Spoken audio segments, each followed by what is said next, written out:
Welcome to my mini vlog without leaving home series. আজিৰ day 2 হৈছে আৰু আজি ৰাতিপুৱা কাম বন কৰি মেলি মই গা চা ধুই আহিলো। তাৰ পিছত আম আছিল, আম খাম বুলি ভাবি এইটো আম খাওঁতেতো গম পালে কেনেকুৱা লাগিছে আৰু এইটো আম খাওঁতে আপোনালোকে মুখখনত ধৰিব পাৰিছেনে মানে কেনেকুৱা লাগিছে খাবলৈ। বাৰু বাদ দিয়ক। পিছবেলা সময় বাহিৰতে এনে খোজ কাঢ়িলো আৰু বহুত ধুনীয়া বতাহ মাৰি আছিল। তাৰ পিছত মায়ে মই ওলাই আহিলো খৰি কেডালমান বিচাৰি, মানে ইয়াত বহুত গছ আছে ন, সেইকাৰণে মানে জুইত আমাৰ ভাত বনাবলৈ প্ৰব্লেম নহয়, মানে খৰি ইয়াত ঢেৰ আছে আৰু এনেকুৱা সুনসান জেগা, মানে মানুহ চানুহ নাই। আমাৰ পিছত থাকি অভ্যাস হৈ গ'ল আৰু থাকি ভাল লাগে।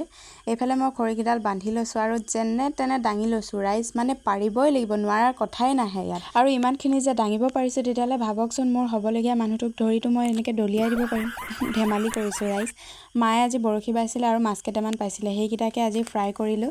তাৰপিছত আলু আৰু শাক দি মাছৰ জোল বনালোঁ। ভিডিঅ'টো চাই যদি ভাল পালা তেতিয়াহ'লে লাইক কমেণ্ট শ্বেয়াৰ কৰি দিবা আৰু এনেকুৱা ধৰণৰ ভিডিঅ' চাবলৈ মোক ফ'ল' কৰি ল'বা। বাই।